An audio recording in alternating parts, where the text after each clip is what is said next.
بسم الله الرحمن الرحيم والصلاة والسلام على من لا نبي بعده ثم أما بعد. Les frères et sœurs, un jour le prophète sallallahu alayhi wa sallam, il a tracé un trait au sol. Et lorsqu'il a tracé ce trait au sol, il a dit Haza sabilullah. Il a dit ça, c'est la voie qui mène à Allah Azza wa Jalla. Et il a dit après, le prophète sallallahu alayhi wa sallam, il a tracé d'autres traits de part et d'autre. Et il a dit Havihi subul. Il a dit ceci, ce sont des voies qui sont de part et d'autre de la voie d'Allah Azza wa Jalla. Et il a dit à chacune de ces voies, il y a des shayatines qu'ils appellent à ces égarements. Et le prophète sallallahu alayhi wa sallam nous a dit après, cramponnez-vous à la voie d'Allah Azza wa Jalla et ne suivez pas les voies de part et d'autre, car elles vont vous égarer. Et c'est ainsi dans ce sens qu'Allah Azza wa Jalla nous dit وَلَا تَتَّبِعُوا السُّبُلَ فَتَفَرَّقَ بِكُمْ عَنْ سَبِيلِ. Allah Azza wa Jalla nous dit et ne suivez pas les voies égarées, car elles vont vous écarter, vous éloigner de ma voie. Les frères et sœurs, aujourd'hui, il y a une voie par laquelle beaucoup de musulmans se sont égarés. Et il y en a même beaucoup d'entre eux qui sont entrés dans l'apostasie, dans la mécréance. Ça a commencé par la politique, puis c'est allé jusqu'à la mécréance. J'en connais beaucoup parmi ces gens-là qui sont rentrés dans la mécréance par cette voie-là. Donc cette voie, mes frères et sœurs, c'est le panafricaniste, ou le fait de vouloir combattre pour la cause des Noirs, ou pas seulement même le panafricaniste ou le fait de vouloir combattre pour la cause des Noirs, mais toutes ces voies-là qui sont communautaristes. Non. Pourquoi, mes frères et sœurs? Parce que ça commence par combat pour la cause des Noirs, etc. Et ça finit par quoi? Par dire nous, il faut qu'on revienne à la religion de nos ancêtres. Nous, les musulmans, ils sont venus et ils nous ont esclavagisés, donc il faut que l'on revienne à la religion de nos ancêtres. Alors comment déjà on va répondre à cela? La première des choses qu'il faut savoir, mes frères et sœurs, c'est que l'islam, c'est une religion qui est universelle.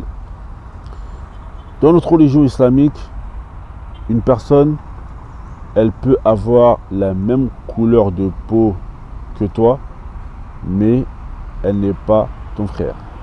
Une personne, elle peut sortir du même ventre que toi, mais vous n'avez pas la même religion. Et une personne, elle peut être au Zimbabwe, elle peut être en Asie, je ne la connais pas, mais vous partagez la même croyance, donc cette personne, c'est ton frère. Et il faut savoir que le lien de la croyance, c'est le lien le plus fort. Il est même plus fort que les liens de parenté. D'accord? Aujourd'hui, un musulman qui atteste que nulle divinité n'est en droit d'être adorée, si ce n'est Allah Azza wa Jalla, et que Mohammed, c'est le messager d'Allah sallallahu alayhi wa sallam, c'est notre frère et il a des droits sur nous. Et il a plus de droits sur nous qu'une personne de notre famille qui serait par exemple pas musulmane. Et ça, c'est une réalité qui est. Donc beaucoup de gens aujourd'hui, ils viennent, ils disent oui, il faut revenir à la religion des ancêtres, d'accord, hein, ils disent il faut revenir à la religion des ancêtres, etc. Et donc, quand on rentre dans ce combat-là, le panafricanisme, il y en a beaucoup qui arrivent à cette déduction-là. Les Arabes, ils ont esclavagisé, il faut revenir à la religion de nos ancêtres, etc., etc. Comment répondre à cette ambiguïté? Déjà, il faut savoir une chose, c'est que la plupart d'entre nous, lorsque l'on regarde, on ne sait même pas vraiment quelle est notre vraie origine.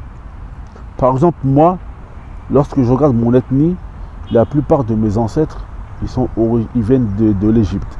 Ça veut dire qu'avec la mondialisation, ça veut dire on ne sait même pas vraiment, avec les frontières qui ont été coupées en Afrique, comme vous le savez, des familles qui ont été séparées, etc. La plupart d'entre nous, on ne sait même pas qui sont vraiment nos ancêtres. C'est-à-dire qu'une personne qui dit oui, l'islam c'est la religion des Arabes, mais il se peut que dans ses ancêtres, tu avais des Arabes. Donc si dans tes ancêtres tu as des Arabes, tu vas faire quoi? Tu vas devenir musulman? Ça c'est une chose. La deuxième des choses, c'est que si vous voulez vraiment revenir à la religion de vos ancêtres, alors revenez à la religion de celui dont vous êtes sûr qu'il est votre ancêtre. C'est qui qu'on est sûr qu'il est notre ancêtre? Adam alayhi salatu wassalam. C'est le père de l'humanité. Et quelle était la religion à Adam? Est-ce que Adam, il pouvait adorer les ancêtres? Adam, il ne pouvait pas adorer les ancêtres vu qu'il n'avait pas d'ancêtres. Donc, il adorait qui? Adam, alayhi salatu wassalam, il adorait Allah azza wa jal, celui qui l'a créé. Donc, vouloir invoquer les ancêtres, c'est une bêtise. Car vos ancêtres, ils sont morts et ils ne peuvent rien pour vous. Et vouloir revenir à la religion de vos ancêtres également, c'est une bêtise. Car tu ne sais même pas vraiment qui étaient tes ancêtres. Celui dont on est sûr qu'il est notre ancêtre, c'est Adam alayhi salam. Et il ne pouvait pas adorer des ancêtres vu que c'est le premier des hommes. Et Adam, il adorait qui? Il adorait Allah azza wa jal.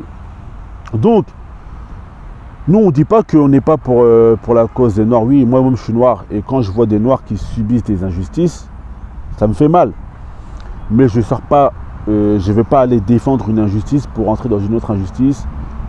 Au final, plus tard, qui va être cette injustice qui va être de renier ma religion qui est l'islam. Donc on est contre toutes les injustices. Tous les peuples qui subissent des injustices, on est contre. Le prophète Allah nous dit dans un hadith, il dit je me suis certes interdit l'injustice à moi-même, mais je l'ai rendue entre vous interdite. Donc ne soyez pas injustes les uns envers les autres. Donc le musulman, il est contre toute forme d'injustice, mais c'est pas pour ça qu'on doit renier les principes de notre religion. Il y a beaucoup de monde que je connais, à force de vouloir rentrer dans le panafricanisme, comme c'est une mode, ils finissent par dire oui, l'islam c'est pas notre religion, c'est pas la religion de nos ancêtres, etc., etc. La religion de ton ancêtre, Adam, c'était d'adorer Dieu seul, sans lui donner d'associé. Et il ne pouvait pas adorer les ancêtres parce qu'il n'avait pas d'ancêtres. Donc voilà, donc ça c'est ça la religion de vérité. Donc faites attention à cette mode. Faites attention à cette mode parce qu'elle est très dangereuse. Tout le monde commence à vouloir rentrer dedans. Wallah al-musta'an, on demande à Allah Azza wa Jalla de nous guider. Innahu waliyyu zalika wal qadiru alayhi walhamdulillahi rabbil alamin.